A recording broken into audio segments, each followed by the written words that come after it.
Today on Bridges, my guest is Justin Gambino, and we'll be talking about second chances.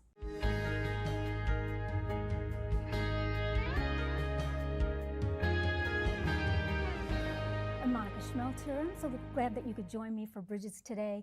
My guest is Justin Gambino, and we are going to be talking about second chances. And if we're honest, we've all needed second chances. I've needed multiple second chances. Justin, good to have you here today. Thank you so much for having me. I'm so glad that you could join us. I know that you're an acclaimed musical artist, and one of your latest projects or singles is Ain't It Just Like Jesus? And yes. It really celebrates your prodigal journey, It how does. God was got a second chances for you. Yes, So ma'am. let's start with that today.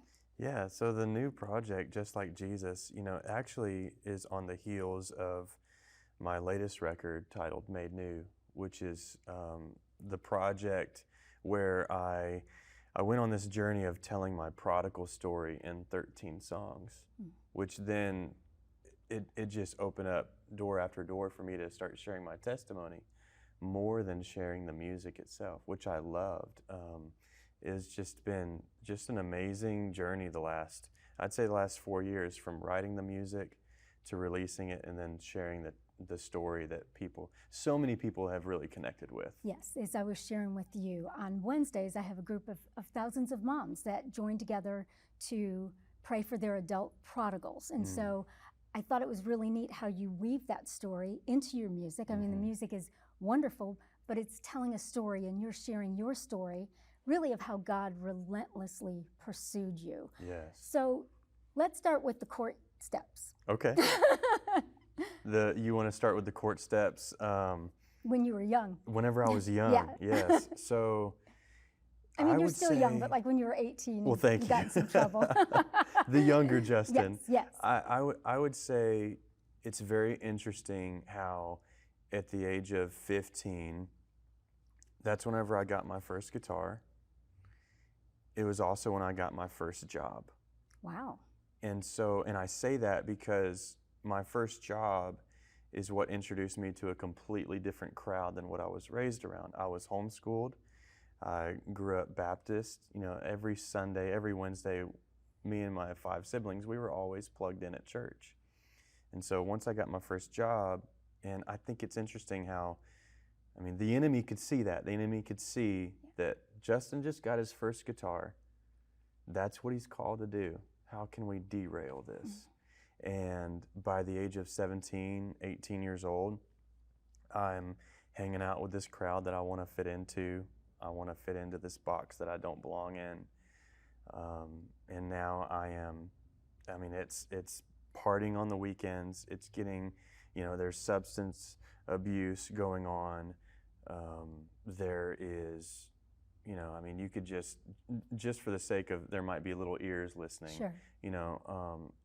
You could put 2 and 2 together of what's happening on these weekends with partying and underage drinking and all the things that your parents had worked to protect you Right, from, with right. taking you to church and homeschooling and all of those things, kind of taking that job. And the people that you met there clearly were not a part of the church group or the homeschool group. Absolutely not. And values were different. Absolutely. But you wanted to fit in. I wanted to fit in, and then by the time I had just turned 18 years old. I had just graduated, and now I am hanging out with this group so much that now we're breaking the law now. We're breaking and entering. We are committing theft, and my mom taught me how to love the Lord and go to church, but she didn't teach me how to be a good criminal. I'm so glad she didn't. Thankfully, so she glad. didn't teach me how to be a good criminal. And I got caught my first time of committing theft, breaking and entering. The first time? First time. And I think it's crazy to think how this was the first time ever that I'm putting on my church clothes, and I'm not going to church. I'm going to my court hearing. I'm going to see the judge. Because you got caught. Because I got caught. Really, I'm probably looking back, Justin, I would guess that you see that as the hand of God that you got caught the first time. 100%. Yeah, because most people would say statistically that's not very probable, but God's not really into statistics. Right. So you end up in front of the judge. What do your parents think about all this? Well, I remember even the officers that came and took me to the police station to return the money, because it was money that we had stolen. I just felt so convicted. But even my mom, she was just quiet and angry with me and just in shock. And then also, I remember whenever one of the officers said, "Hey, you can sit up front. Just sit in the front. We're not going to handcuff you. You've been very, Wow. you've just been, your conduct is. We're just not worried that you're going to try to run or anything. You've been very honest with us." And my mom was like, "Put that boy in handcuffs. Like, he needs to learn."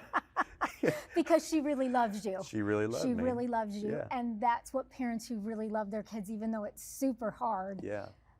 And even whenever she, after standing before the judge, and my mom still shares this story today with people, after seeing the judge and I was sentenced, I mean, that's one thing the judge said. He said, "Justin, you're still gonna have to go to the jail today. Like, you had the choice today to go to jail for 2 years, have a felony on your record, because we stole enough for it to be a felony." Your first theft was felony? It's enough for a felony. Yeah, I was looking at a felony and 2 years in jail. But that judge also said, "I see a good kid. I see a kid that was raised right. Both your parents are in the picture still. Like, I don't understand why you're here. You're a good kid." And he said, "You're still gonna have to go down to the jail, do the fingerprints, get the mugshot, all that stuff." And I remember whenever I was just sitting on the bench after they took my mugshot and did my fingerprints and everything, they don't even have me in a cell. And my mom came to pick me up, and she's like, "Put him in a cell. He deserves to be in a cell, even for half an hour. Put that kid in cuffs and put him in a cell." Your mom and I could be friends. Like, I so get that. She just loves you. She And she had to just loves be, me, yes. And when I think about you, in front of the judge and just the favor that you were shown there, Oh, absolutely. that's your parents' prayers. Their love and concern for you, that even though you had really gone a bad way, Mm-hmm. you were still getting some favor. Because I would imagine, as a homeschool Baptist kid who was mostly in church, right?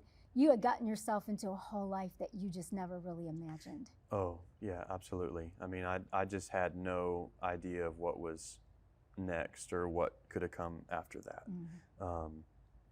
I'm so thankful for that judge that had mercy on me. So thankful for my Heavenly Father that had mercy on me.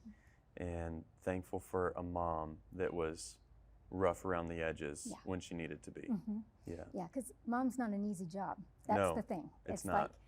You have to know when to be firm and but I could just be your mom's best friend. I just love that. Put him in the cell, put him in cuffs, teach him his lesson. That's right.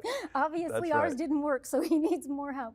So so you go to the jail, she comes to get you, but what were your options after that? So my options after that, one thing that I agreed to in the courtroom was multiple weeks of community service, and then right away signing up for the military, which one of the openings in the Navy at that time were the Seabees, and Seabees are a construction battalion department of the Navy.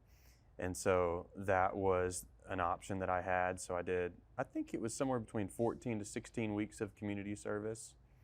And one of the things that the judge did was, "Hey, if you do the military, then this won't be a felony. We'll do a misdemeanor charge." And that was more favor, more mercy. Absolutely. Yeah. And such a difference in your entire life to only have a misdemeanor instead of a felony. Right. And, even with the felony, with God's help, people can still recover, but Right. you were so young. I was so young. And it was the first time. It was the first time, first time offense, and yeah, just a lot of favor from the judge. Really, it had to be a misdemeanor if I was to serve in the military, because I wouldn't have couldn't gotten get in. in. I Yeah. wouldn't have gotten in with a felony on my record. Had you ever thought about the military prior to that?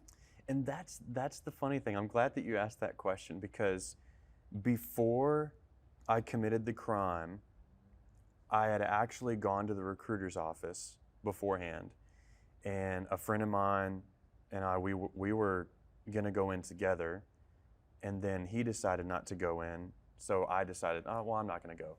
But at that point, I had already gone through all the pre-qualifications. I've already been pre-qualified, done all the physical testing, all that stuff, and you know, where they're like, how many push-ups can you do, Right. and how active are you, and can you run 2 miles, and you know, that kind of stuff. And so I'd already done all that. All I had to do was go down and sign on the dotted line, and I think that's what helped the judge make that Yes. decision. He's like, you've already done 90% of the work. Just go down there and sign, and move forward with that. You know, and that really is a story of how God, right, even when we're in a prodigal, backslidden, whatever you want to call it, state, he's still delighting in our details.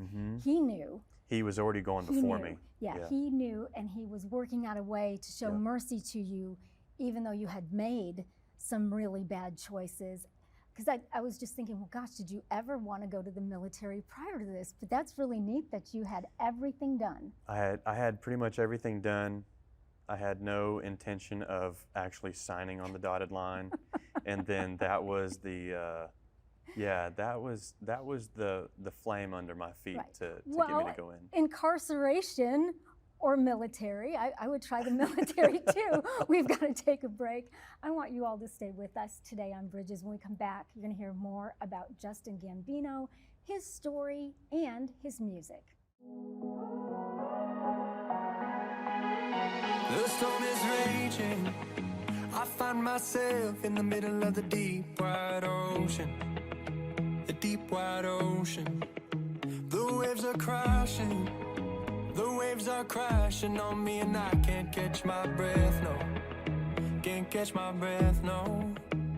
In this season, I will find you when I seek you with all I have. In this battle, I will trust you because I know you're fighting on my behalf. Fighting on my behalf.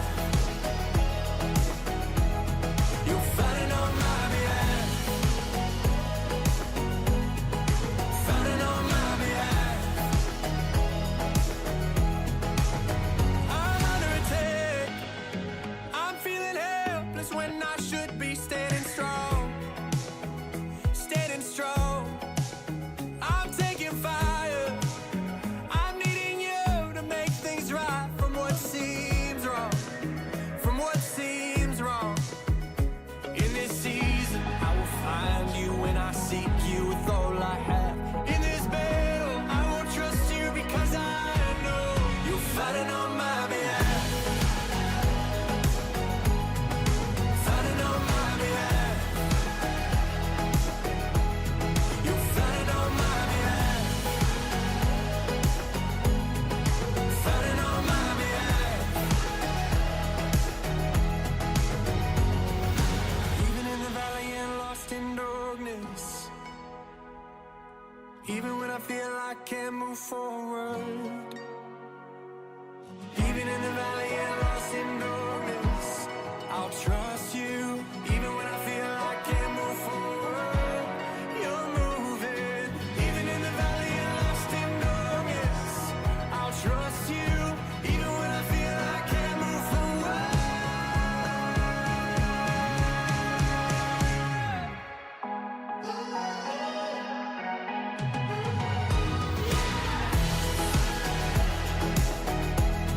You're fighting on my behalf. Fighting on my behalf.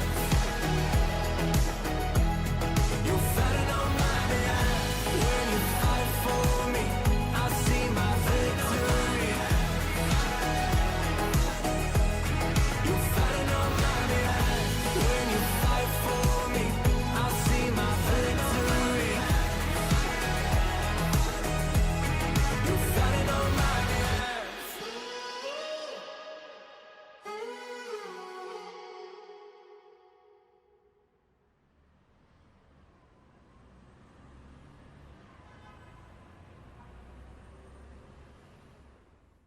If you're just joining us today on Bridges, Justin Gambino is my guest. We're talking about second chances, and you've really had quite a prodigal journey.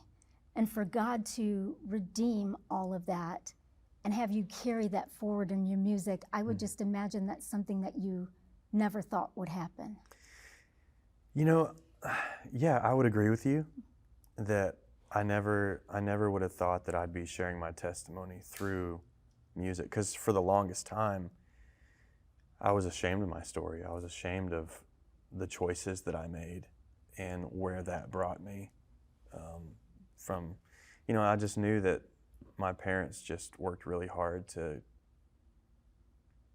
share the love of God with us and take us to church, and then here I am, the heathen of the bunch, you know, looking at jail time or the military, and next thing I know, my hopes and dreams of doing music is completely out the window. You know, getting my first guitar at the age of 15, and now I'm looking at the next 8 years of my life in the military, and you know, time for the guitar to be put down and let it collect some dust.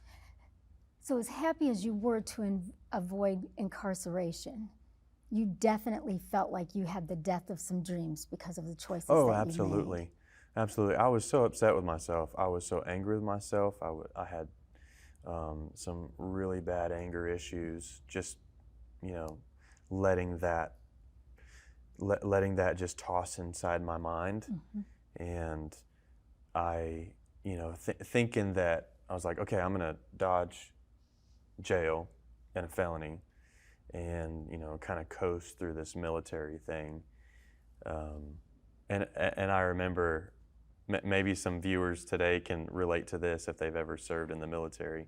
I always say this whenever I'm sharing my testimony live on stage in front of an audience. I said, my recruiter lied to me. He said that he said that I was never going to be deployed to overseas, and I check into my battalion, and within just a few months, they're like, "You were deployed? We're going to Iraq." And I thought, I just got here. What do you mean we're going to Iraq? My first thought is, I didn't sign up for this, but I kind of did. Yeah. You know, I really did. My choices brought me here. Yeah. And within just a couple years of joining the Navy, I find myself in Iraq. This is 2007, and I'm fighting for the very freedom that I took for granted. That was a huge wake-up call. That was a huge wake-up call for me. Yeah, and I think a lot of people don't understand, like when people talk about their prodigal journey, the amount of anger that prodigals have, and the disappointment, and sometimes it is at themselves. Like, it's not really at the parents necessarily. Sometimes it is, but sometimes it's just some people are so disappointed in their own choices and the consequences of those choices. And yet now you're at a place that you can celebrate the God of second chances, like in spite of those choices, that there is hope for people. And that journey, I mean, I guess I just think theft just one time, getting caught, getting deployed to Iraq, like you got some hard consequences. I got some hard consequences. I remember being right there in the sandbox and thinking, I am only here because of what I did. Yeah. And you know, it's like your mom wanted the handcuffs and the cell, but like you went to Iraq, like. It kind of felt that way. I would think so. A little bit, yeah. Well, because you're fighting for our freedom, yet you're being told every second of the day what to do, and there's danger involved. Absolutely. That would be really, really hard. Absolutely, yeah. But you made it. but I made it. You know, I remember, and there were other things that happened while I was overseas, and I you know. In the first segment, I talked about how I was partying a lot, underage drinking, and you know, before I got caught with the theft. But now here I am in Iraq, and I turned 21. Now I can drink if I want to, but I have no desire to at this time. But now I'm 21, and I'm just like, well, I think it's ironic that like now that I'm drinking age, you know, I don't drink. Like I don't drink, and I'm in Iraq, and that was one thing. I turned 21 over there, and then my grandfather passed away while I was over there, and I wasn't able to return for his funeral.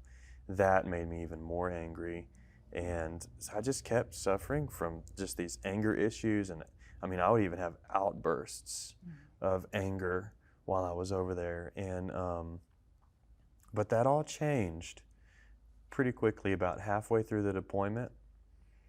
I remember it was on a Wednesday night, and whenever all of my friends, there was a USO tour, a country artist came and did a concert for the troops. All of my friends wanted to go, and they went, and I just felt this tug on my heart to get to the chapel. I haven't been to church in months. I'm so far from the Lord at this point. And I'm probably more angry with myself, but in that moment, in that season, I felt like I was angry with him. I understand that. You know what I mean? Mm-hmm. Yes, I do. And so now I feel this tug on my spirit to go into the chapel on a Wednesday night. And I'm telling you, the first night, my first time to chapel, I get there, the entire congregation of 12 of us, the chaplain asks, we need someone that knows how to play the guitar. We need someone to lead worship. Is there anyone in here? And I'm thinking, I'm not ready. There's no way that God brought me all this way to put this guitar back in my hands. And sure enough, I was the only one in the room that knew how to play guitar. And so now I'm calling home. I'm calling my dad, and I'm saying, Dad, can you dust off my guitar and ship it to Iraq? Oh my goodness. Mm-hmm. That God took you that mighty long way, like in a war. Yeah.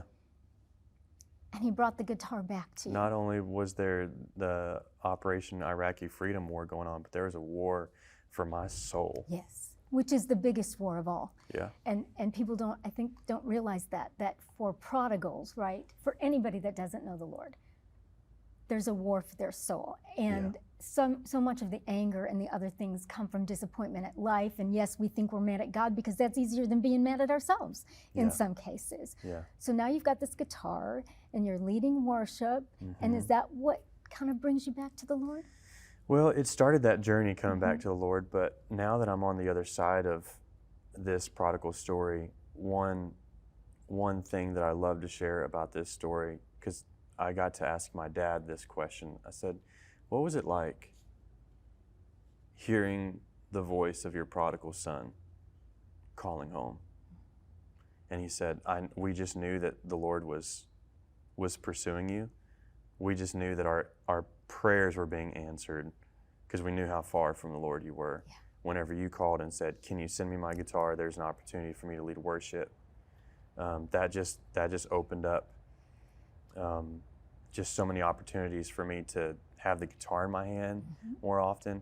And then not only that, but then all my Navy buddies were seeing a different side of me, and they almost had the same question that the judge had, which was, what are you doing here? The judge asked, what are you doing here in this courtroom? My Navy buddies, once they saw me lead worship and play the guitar, they're like, what are you doing here? You're not supposed to be in this military thing. You're supposed to be doing that. Your Navy buddies saw that. They could see it, and the Lord spoke through them. I mean, I think about that scripture that says, right, that the giftings of God are never revoked. They're given, and he brought it back to you. Despite your journey and where you had been, which speaks of the relentless love of God. And it reminds me on one of your songs, Ain't It Just Like Jesus? Yeah. Like my favorite line in there is, ain't it just like Jesus to throw a party for the prodigal son? A party for a prodigal son. Right? It is just like him. Nobody else would do that. Right. Like when I read that story, I kind of understand the other brother. Right. I mean, I know that he didn't have the right attitude, but it's just like, well, God, how can you be doing that? But this is how good he is. Yeah. Yeah.